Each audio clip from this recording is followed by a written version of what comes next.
night dreary, while as I pondered, weak and weary, over many a quaint and curious volume of forgotten lore.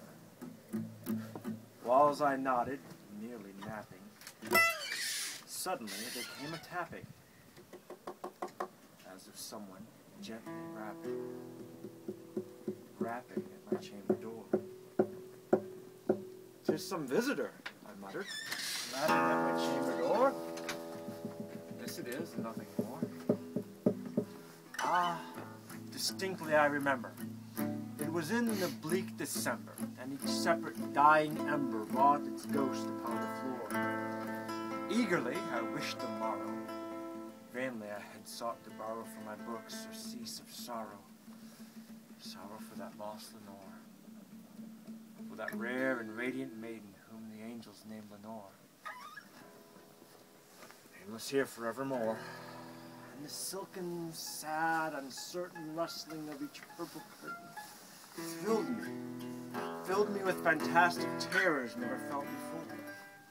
So that now, to still the beating of my heart, I stood, repeating, "Some visitor entreating entrance at my chamber door, some late visitor entreating entrance at my chamber door, this it is, and nothing more."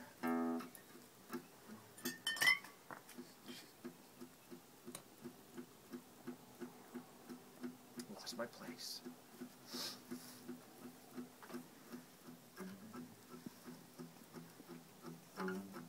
This it is, and nothing more.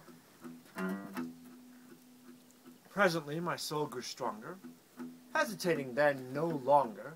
"Sir," said I, "or madam, truly your forgiveness I implore, but the fact is I was napping, and so gently you came tapping, so softly you came rapping at my chamber door, that I scarce was sure I heard you. Here I opened wide the door. Darkness there, and nothing more. Deep into that darkness peering, long I stood there, wondering, fearing, doubting, dreaming dreams no mortal ever dared to dream before. But the silence was unbroken, and the stillness gave no token, and the only word there spoken was that whispered word, "Lenore?" This I whispered, and the echo murmured back that word, "No." Merely this and nothing more. Back into my chamber turning, all the soul within me burning. Soon again I heard the tapping, somewhat louder than before. "Surely," said I, "surely that is something at my window lattice. Let me see then what thereat is, and this mystery explore. 'Tis the wind and nothing more." Open here, I flung the shutter, and with many a flirt and flutter, in there stepped a stately raven from the saintly days of yore. Not the least obeisance made he, not a moment stopped or stayed he, but with mine of lord or lady perched upon my chamber door. Perched upon the bust of Pallas just above my chamber door. Perched and sat, and nothing more. But this ebony bird, beguiling my sad fancy into smiling by the stern and grave decorum of the countenance it bore,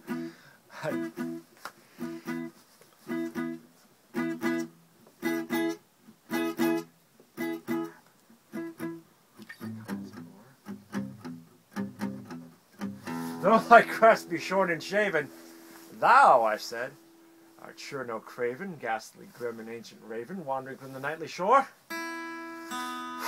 Tell me what thy lordly name is on this night's Plutonian shore. Quoth the raven, "Nevermore." Much I marveled this ungainly fowl to hear discourse so plainly, though its answer little meaning, little relevancy bore.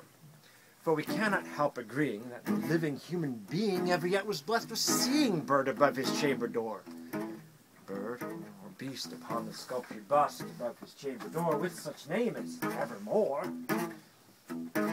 But the raven, sitting lonely on that placid bust, spoke only that one word, as if his soul in that one word he did outpour. Nothing further than he uttered, not a feather than he fluttered.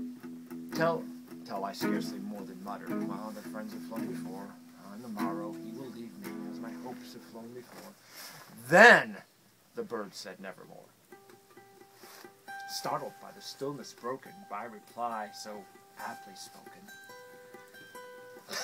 Doubtless, said I, what it utters is its only stock and store, caught by some unhappy master, whom unmerciful disaster followed fast and followed faster till his song one day bore, till the dirges of its hope that melancholy burden bore, never more.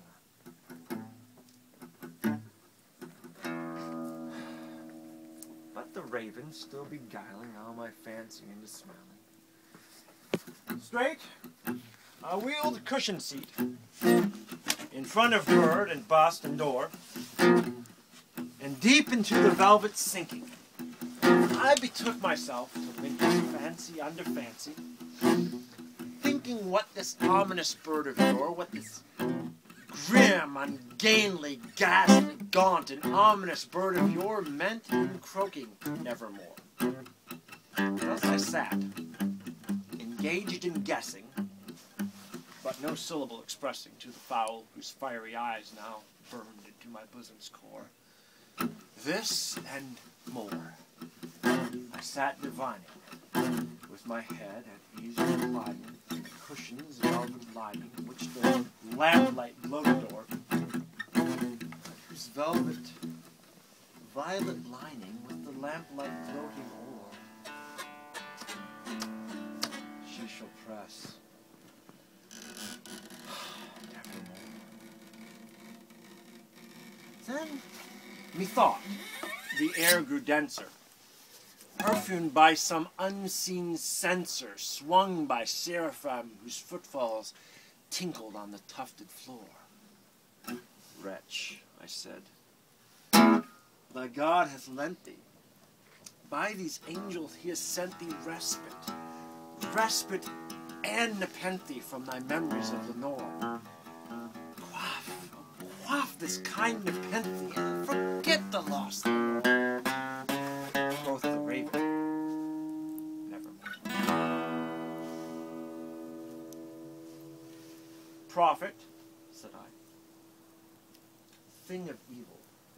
Prophet still, if bird or devil, whether tempter sent or whether tempest tossed thee here ashore, desolate yet all undaunted in this desert land enchanted, in this home with horrors haunted, tell me truly I implore, is there balm of Gilead? Tell me I implore. Quoth the raven nevermore. Prophet, said I, thing of evil, prophet still, if by the heaven that bends above us, by that God we both adore, tell this soul with sorrow laden if, within the distant eve, she clasp that sainted maiden whom the angels name Lenore, clasp that rare and radiant maiden whom the angels name Lenore. Tell me truly, I implore. Quoth the raven nevermore. Be that word our sign of parting, bird of peace, I shrieked upstarting. Get thee back into the tempest and the night's Plutonian shore. Leave no black plume as a token of that lie thy soul has spoken. Leave my emptiness unbroken and quit that bust above my door. Tear thy beak from out my heart. Get thy form from off my door. Quoth the raven, nevermore.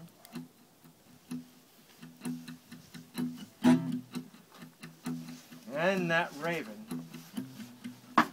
never flitting, still is